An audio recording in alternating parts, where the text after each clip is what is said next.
Hi everyone, it's Jen and I'm here for the fourth video for A Mom's Life, and tonight we're going to talk about parenting tips for older children. We see a lot of information for parenting tips for toddlers and newborns, but you don't really see a lot for older children. And as I said in the first blog, parenting is forever, and really, there are some serious issues that you need to talk about when the children get older. And for newborns and toddlers, I feel like parenting is more a matter of survival because you have to see how many hours can you survive with just a few hours of sleep. Your eating isn't very good because you're just trying to grab things as you have time. And I feel like when your children become a little older, it changes from a physical strain to a mental strain because you have to know how to handle different situations as they come up, and you really have to be a little wily sometimes. So I'm just going to go through a few things that have worked for me, and hopefully they'll resonate with you. The first one is let them fail sometimes, because even though failure is hard, it really is a great way to learn lessons.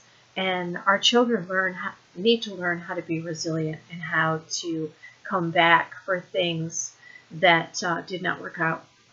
Just as an example, I've heard many stories of first-year college students whose grades suffered because they got onto a college campus and were sucked into the social aspect of it. And a year was wasted because they were more interested in the social than they were the academic. And I've also heard quite a few parents who told those children, well, you wasted a year, so that was your choice, and the consequence is going to be that you're going to pay for that year now that you have to make it up.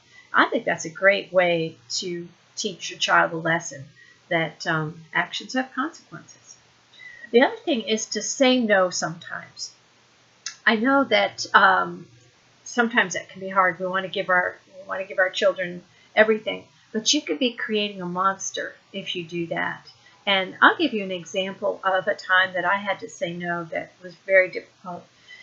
When my daughter Caitlin was getting ready for high school, she wanted to continue on into the system that she was in and be with her friends. And I thought it would be better for her to come to the school where I taught at to be with me, and I thought she would have better opportunities. Well, for an entire semester, she was very angry at me and did very poorly in her subjects. And there were several times when I thought, oh my gosh, maybe I should let her go to the school that she wants to go to, be with her friends. But I just felt like my school was the right place for her. And I have to tell you a story. I hope you don't think I'm a weirdo when I tell you this story, but I really do believe in signs and messages that, whether something's right or wrong. And as a teacher, I received 40% off for tuition for my children. But the school still is fairly expensive, even with that 40% off. Well, we discovered that if a student has 1 year of an IEP in public school, which Katie did, they are eligible for state funding to go to a private school. And the way that you find out how much they receive depends on their learning difference. And at a certain point in the summer, they say that the calculator drops. So you go to the calculator and you put in the student information, and then you press the calculator, and it will tell you what kind of how much you're going to receive as state funding. And so when I was getting ready to do that, I said a little prayer before I did it, and I said, please let it be enough so that this isn't a financial burden for us. And when I pressed the calculator, it was the exact amount of what we were supposed to pay for Katie to go to my school. So, the chances of that happening aren't very good. Down to the penny. So, I really felt like I needed to stick to my guns and keep her there. So when she didn't do well in 2 subjects, I could have given in and I could have said, well, this isn't going well. We're going to send you to your old school. But instead, I said, no, we're going to do this. And on top of the classes that she was taking, she had to take 2 online remedial classes to make up for what she had missed. And again, I was not her favorite person. But second semester, she settled in and she really blossomed at the school. She had 4 good years. Now is in college and doing well. So that was it was tough, but it was good. The next one is surprise them sometimes. My son kept telling us that he wanted to get a mohawk with red tips. Now, John and I are pretty conservative, so the idea of our son walking around with a mohawk with red tips really didn't make us very excited. But one day, we were in the car, we were on our way to Kroger, and Tyler said for like the 100th time, can I get a mohawk? So I decided to try something, and I said, okay, let's go. We'll go to Great Clips. We'll get you your mohawk. So he had a mohawk, he had red tips, and we went back home, and I said, okay, well, we might as well get this over with, and you can go show your dad. So we walked downstairs, and John looked at him, and the only thing he said was, oh, I see. And Tyler left, and John said with controlled anger, why did you let him do that? And I said, honey, he's going to realize in several days that it looks ridiculous, and we'll never hear him ask for another mohawk again.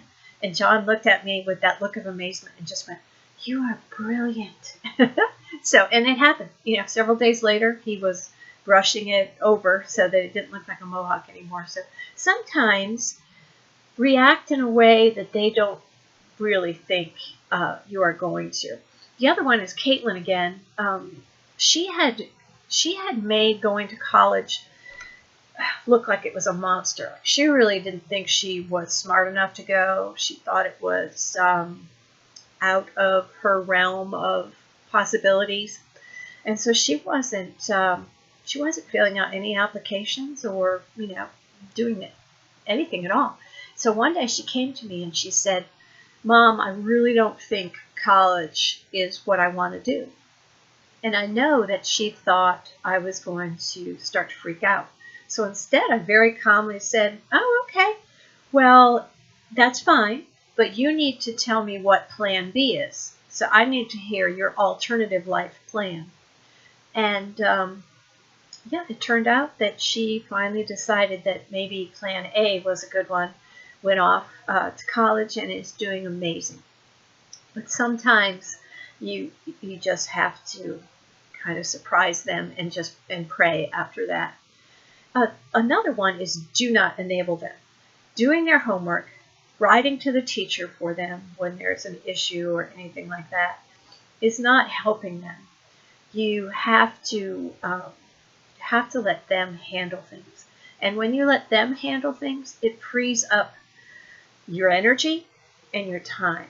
And they really need to do that to figure out how to handle situations. So don't feel like you're not being a parent in that regard. You really need to help them with that. Another big one is listen. It's not easy growing up.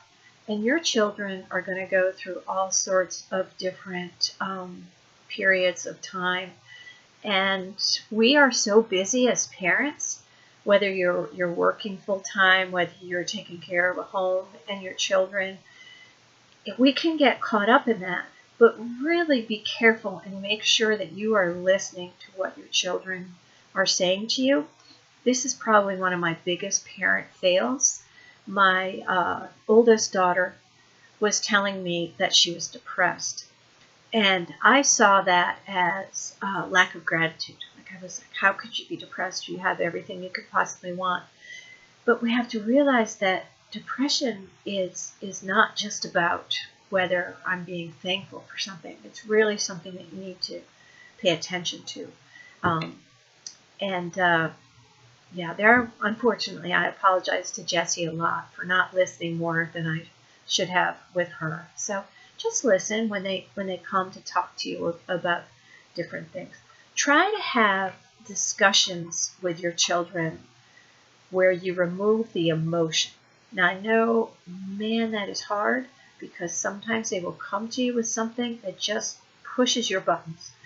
But in order to have a really good discussion, if you can just pull that emotion out for a little bit and try to tell yourself, okay, well, let's see what's really behind what they're trying to say to me right now. You really will be surprised at how well it should go. Have a united front. If you have a partner in the parenting, make sure that you are both on the same page. It will make you feel supported. It helps. You won't have the children going to one or the other because one of you is the softie. In our house, John is Mr. No. So I'm the softie. But we always do go to each other before we give out discipline or decisions. We check with each other to make sure we both agree on what's going on.